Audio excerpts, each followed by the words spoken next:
Imagine waking up at 7 in the morning with no alarm, no commute, and no meeting at 9. The only question is where you are when that happens. And for Singaporeans, that answer matters more than almost any other retirement decision you will ever make. Because here is what nobody tells you. The same CPF Life payout of $1,780 a month gives you a tight, anxious retirement in one location and a genuinely comfortable life in another. The same money, completely different lives. Singapore is unique. You are not choosing between cities in a vast country. You are choosing between three entirely different worlds. Staying inside Singapore, crossing 1.05 kilometers of water to Malaysia, or flying 2 to 3 hours to Southeast Asia entirely.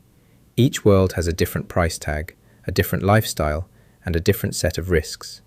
Today I am ranking 8 real options across all 3 worlds with actual numbers for 2026, so you can figure out exactly where your money will take you furthest. Before the list, here is the financial anchor. The Lee Kuan Yew School of Public Policy found that a single elderly Singaporean needs at least $1,492 per month just to meet basic needs in Singapore. A couple needs $2,551. That is the floor. Anything below that and you are not retiring comfortably, you are surviving. Keep those numbers in mind as we go through each option. Option 1. The heartlands of Singapore. Towns like Tampines, Ang Mo Kio, and Bedok. This is where most Singaporeans already live, and for good reason. A 4-room HDB resale flat in Tampines costs around $650,000 to $700,000. Sembawang and Yishun go lower, under $600,000. If you own your flat outright, your monthly expenses as a minimalist couple run around $2,500, covering conservancy fees, transport, hawker meals, basic utilities, and healthcare. A comfortable couple lifestyle, with occasional restaurant meals and annual regional travel, sits around $3,500 to $4,000 a month. What makes the heartlands genuinely good for retirees is what the government has been quietly building here. The Silver Upgrading Program was expanded in 2025 and 2026 to 12 more precincts across Ang Mo Kio, Bukit Merah, and Toa Payoh, benefiting 11,000 more households. The Friendly Streets initiative has already delivered pedestrian-friendly road changes across 5 towns, including Tampines and Ang Mo Kio, with longer green man crossing times, raised zebra crossings, and lowered speed limits. And community care apartments now exist in Bukit Batok, Queensway, Bedok, and Geylang, giving seniors aged 65 and above independent living with 24-hour emergency response built into the unit itself.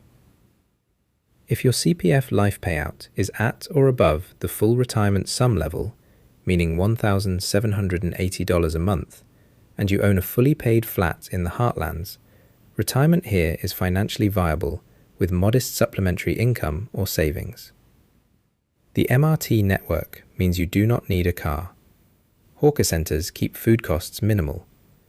Polyclinics provide heavily subsidized medical care. Option 2.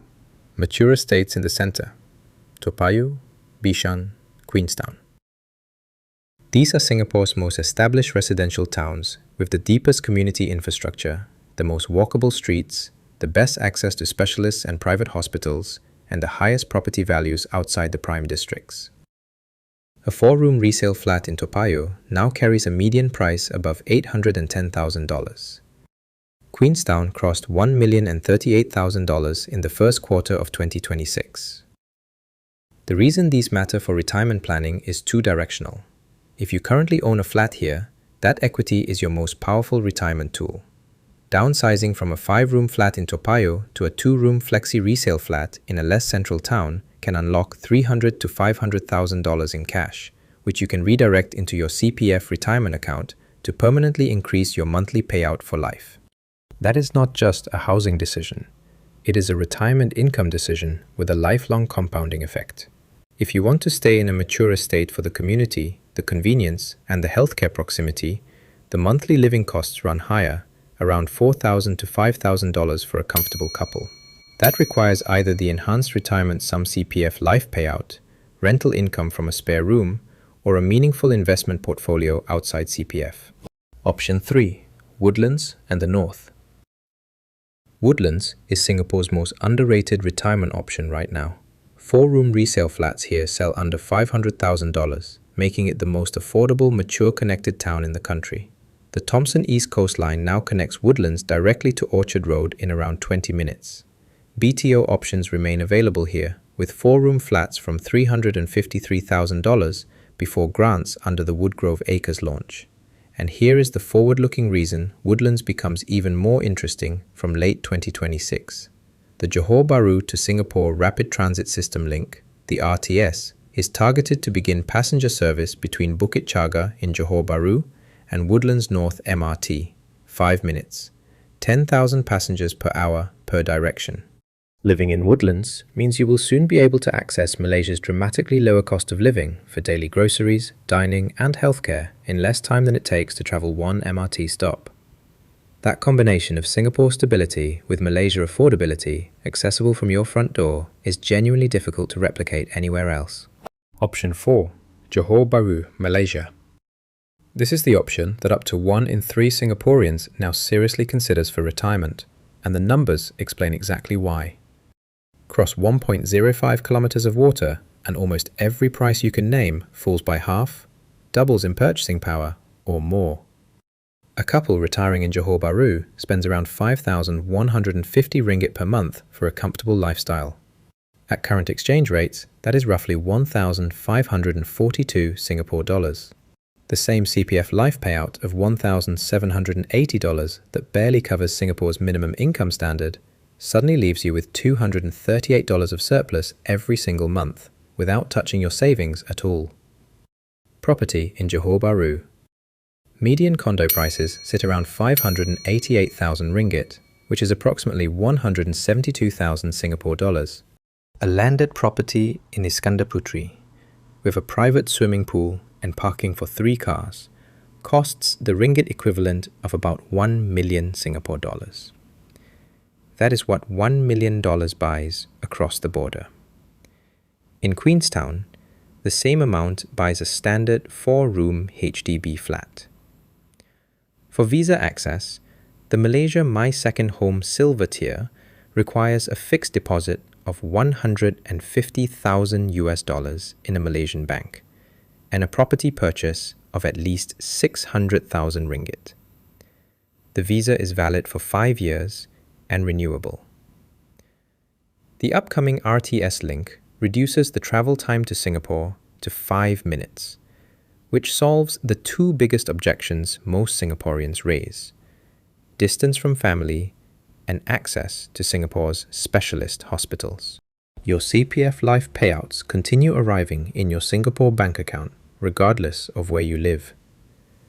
You are not giving up your CPF by moving to Johor Bahru, but get proper tax advice before transferring large sums across the border, because Malaysia's tax treatment of foreign income remitted into the country changed in 2022. Option 5. Penang, Malaysia. Penang is where the Western expat community in Asia concentrates, and with good reason. Georgetown, the capital, is a UNESCO World Heritage Site with exceptional food, a genuine community of long-term international residents, and medical infrastructure that competes directly with Singapore. Glen Eagles Penang is internationally accredited. Doctor visits cost 15 to 58 Singapore dollars equivalent. A private hospital night runs 199 Singapore dollars equivalent, compared to $1,000 to $3,000 in Singapore. A comfortable couple lifestyle in Penang runs 6,000 to 9,000 ringgit per month, which is 1,750 to 2,630 Singapore dollars. 3-bedroom condo rentals range from 673 to 1,316 Singapore dollars per month. If you're drawing CPF Life at the enhanced retirement sum level, meaning over $3,000 per month, you are living extremely well in Penang, with significant surplus every month. The trade-off versus Johor Bahru is distance. Penang is a 1-hour flight from Singapore, not a 5-minute train ride. That matters if you have family and grandchildren in Singapore you want to see regularly. Option 6. Ipoh, Malaysia. Ipoh is the hidden gem on this list.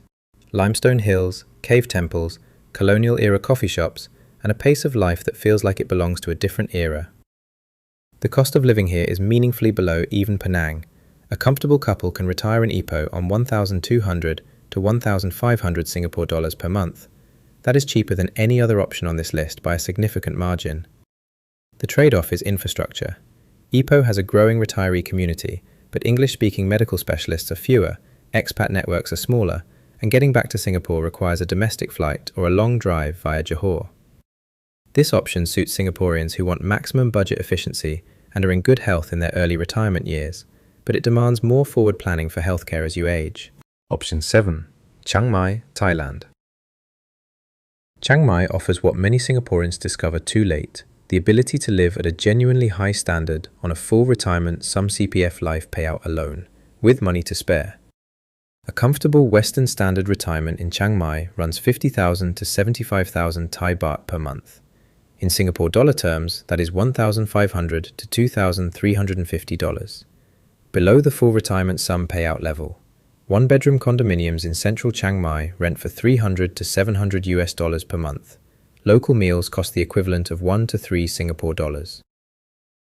Bangkok Hospital Chiang Mai provides international standard care, and the expat community here is one of the most established in Southeast Asia, with social clubs, fitness groups, and activity networks built specifically around long-term retirees.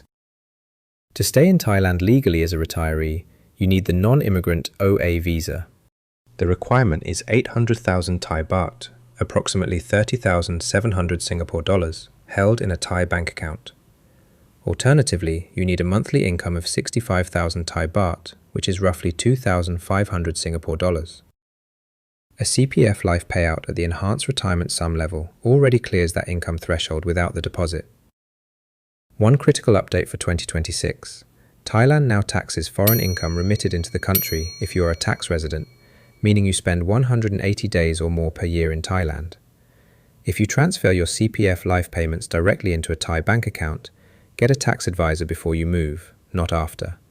The old workaround of waiting until the following year to transfer funds is no longer effective under the 2024 rule change. Option 8. Hua Hin, Thailand. Hua Hin is for Singaporeans who want a beach retirement without Phuket's tourist noise and inflated costs. It is a quiet coastal town 2.5 hours from Bangkok, with solid private clinics, an established expat community built around golf courses and the seafront, and a monthly cost of living for a comfortable couple sitting between 60,000 and 100,000 Thai baht, which is 2,300 to 3,850 Singapore dollars. The key advantage of Hua Hin over Chiang Mai is ocean access. The key advantage over Phuket is calm. It suits Singaporeans who want the rhythm of a small town, proximity to Bangkok-level medical care when needed, and a beach that does not disappear under 2 million tourists every peak season. Now, before you start checking property listings, there are 3 traps that catch Singaporeans repeatedly on this decision. Trap 1 is the holiday illusion. Every city on this list looks magical during a 2-week holiday in the best weather month. That is not the test. Spend a month in your shortlisted location during the off-season. Visit a local clinic. Take public transport on a rainy day. Eat where the locals eat every day, not just on the days you are exploring. The gap between what a place feels like on holiday and what it feels like as your actual daily life can be enormous. Trap 2 is underpricing distance from family. Johor Bahru in 5 minutes is a different conversation from Chiang Mai in 2.5 hours. If your grandchildren are in Singapore and you want to see them regularly, calculate the annual cost of that distance before you commit to any address. Cheap rent and expensive flights can produce a net cost that surprises people. Living in Woodlands with the RTS link is not the same decision as living in Ipoh. Trap 3 is the healthcare time bomb. The place that feels perfect at 65 may be genuinely problematic at 80. Ipoh and provincial Thailand are wonderful retirement locations for active, healthy retirees. They become complicated when you need a cardiologist, an oncologist, or coordinated specialist care. Johor Bahru largely solves this because Singapore's hospitals are 5 minutes away, and your integrated shield plan likely still covers treatment there. Chiang Mai solves part of it if you stay near Bangkok Hospital. But Ipoh and smaller Thai towns require a plan for what happens when your health needs escalate. before you need that plan. The honest summary. If you own your flat outright and draw the Enhanced Retirement Sum CPF Life payout, you can retire comfortably anywhere on this list. If you draw only at the full retirement sum level, Singapore itself is viable in the heartlands, but tight. Johor Bahru, Penang, and Chiang Mai all work comfortably. If you're tracking below the full retirement sum, the cross-border and geo-arbitrage options are not just attractive, they are close to necessary. The question is not which location looks best on a video. The question is which location your actual numbers support, and which one you can genuinely see yourself in 10 years from now. Not on a good day, but on a hard one. Log into your CPF account this week. Look at your retirement account balance. Compare it against the basic, full, and enhanced retirement sums. Then, look at this list again. The location that matches your lifestyle will become obvious very quickly. If this video helped you see your options clearly, hit that like button and subscribe to the channel. I will see you in the next one.